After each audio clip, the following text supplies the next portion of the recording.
ಸ್ನೇಹಿತರೆ, ನನ್ನ ಯೂಟ್ಯೂಬ್ ಚಾನಲ್ಗೆ ಆದರದ ಸ್ವಾಗತ.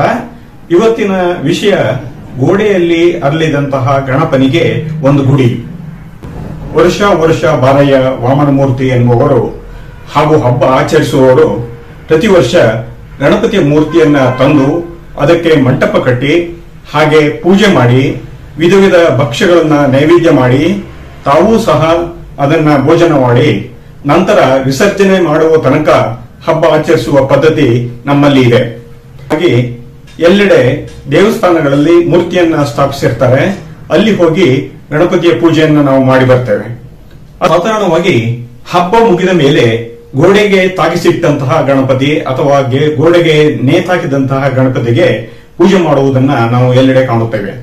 ಆದರೆ ಗೋಡೆಗೆ ತಾಗಿಸಿಟ್ಟ ಅಥವಾ ಗೋಡೆಯಲ್ಲಿ ಅರಳಿದಂತಹ ಒಂದು ಗಣಪತಿಯನ್ನ ಗುಡಿ ಮಾಡಿ ಪೂಜಿಸುವಂತಹ ವ್ಯವಸ್ಥೆಯನ್ನ ಬಹುಶಃ ನಾವು ಎಲ್ಲೂ ನೋಡಿರ್ಲಿಕ್ಕಿಲ್ಲ.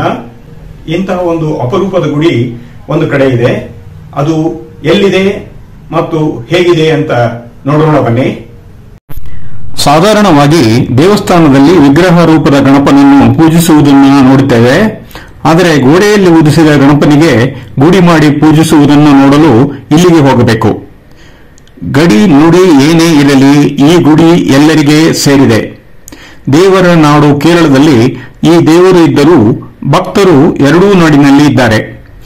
ಕರ್ನಾಟಕದ ಗಡಿಗೆ ಅಂಟಿಕೊಂಡಿರುವ ಕೇರಳದ ಕಾಸರಗೋಡಿನಿಂದ ಸುಮಾರು 8 ಕಿಲೋಮೀಟರ್ ದೂರದಲ್ಲಿ ಇರುವ ಮತ್ತು ಕರ್ನಾಟಕದ ದಕ್ಷಿಣ ಕನ್ನಡಕ್ಕೆ ತಾಗಿಕೊಂಡಿರುವ ಈ ಮಧೂರು ಗಣಪನಿಗೆ ಅಪಾರ ಭಕ್ತರು ಎರಡೂ ರಾಜ್ಯದಿಂದ ಇದ್ದಾರೆ.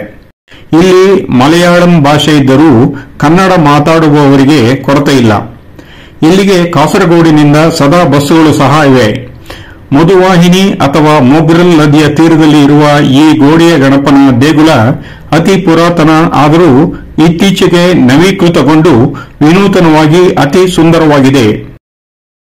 ನಮ್ಮ ವಾಹನದಿಂದ ಇಳಿದು ಮೂಷಿಕ ವಾಹನನ ದೇಗುಲಕ್ಕೆ ಹೋಗಲು ಒಂದು ಮಹಾದ್ವಾರವಿದೆ. ಶ್ರೀ ಮದನಂತೇಶ್ವರ ಸಿದ್ಧಿವಿನಾಯಕ ಟೆಂಪಲ್ ಎಂದು ಫಲಕ ಹಾಕಲಾಗಿದೆ. ಹಾಗೆ ಇಲ್ಲಿ ಶಿವಗಣಪ ಇಬ್ಬರೂ ಪೂಜಿಸಲ್ಪಡುತ್ತಾರೆ.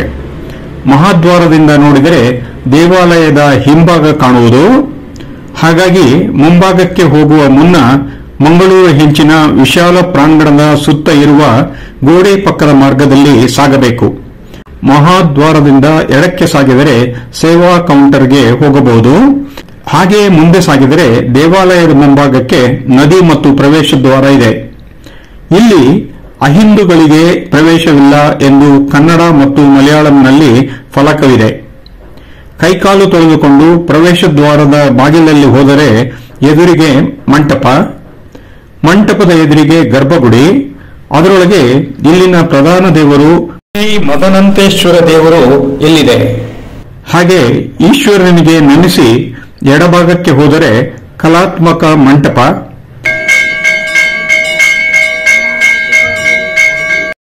ಈ ಕಲಾತ್ಮಕ ಮಂಟಪದ ಎದುರು ನಿಂತು ನೋಡಿದರೆ ಗೋಡೆಯಲ್ಲಿ ಉದಯಿಸಿದ ಗೋಡೆ ಗಣಪ ಕಾಣುವುದು.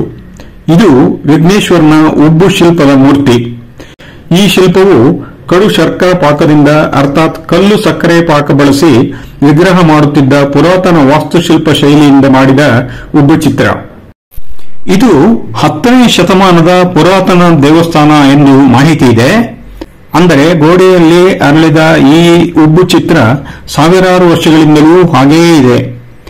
ಇದರ ಜೊತೆ ಗೋಡೆ ಗಣಪನ ಈ ಚಿತ್ರ ಭಕ್ತರ ಚಿತ್ತದಲ್ಲಿ ಸದಾ ಅಚ್ಚಳಿಯದೆ ನಿಂತಿದೆ. ಗಣಪತಿಗೆ ಕೈ ಮುಗಿದು ಮತ್ತೆ ಈ ಕಲಾತ್ಮಕ ಮಂಟಪದತ್ತ ತಿರುಗಿದರೆ ಅಲ್ಲಿನ ಕಂಬಗಳು ಗಮನ ಸೆಳೆಯುತ್ತದೆ. ಹಾಗೆಯೇ ಮರದ ಕೆತ್ತನೆ ಮತ್ತು ತೂಗುದೀಪಗಳು ನೋಡುಗರ ಮನಸೆಳೆಯುತ್ತದೆ. ಮಧೂರು ದೇವಾಲಯವು ಗಜಪೃಷ್ಠಾಕಾರದಲ್ಲಿ, ಅಂದರೆ ಆನೆಯ ಹಿಂಭಾಗದಂತೆ ನಿರ್ಮಿಸಿರುವ ಒಂದು ಅಪೂರ್ವ ದೇವಾಲಯವಾಗಿದ್ದು ವಾಸ್ತುಶಿಲ್ಪ ಸೌಂದರ್ಯದಿಂದ ಕೂಡಿ ನಯನ ಮನೋಹರವಾಗಿದೆ. 3 ಹಂತಗಳ ಗೋಪುರವಿದ್ದು ತಾಮ್ರದ ಹೊದಿಕೆಯ ಚಾವಣಿ ಇದೆ. ಇಲ್ಲಿ ಗಣಪತಿಗೆ ಪ್ರಿಯವಾದ ಅಪ್ಪ ಅಥವಾ ಅಪ್ಪಂ ಎನ್ನುವ ಅಕ್ಕಿ ಮತ್ತು ತುಪ್ಪದ ಮಿಶ್ರಣದ ಪ್ರಸಾದ ಸದಾ ಇಲ್ಲಿ ದೊರೆಯುತ್ತದೆ. ಈ ಪ್ರಸಾದ ಸೇವೆಗೆ ನಿತ್ಯ ದೊಡ್ಡ ಸರತಿಯ ಸಾಲು ಇರುತ್ತದೆ. ತಾಜಾ ಬಿಸಿ ಬಿಸಿ ಅಪ್ಪ ಯಾವಾಗಲೂ ಸಿಗುತ್ತದೆ. ಇದು ಇಲ್ಲಿನ ವಿಶೇಷ.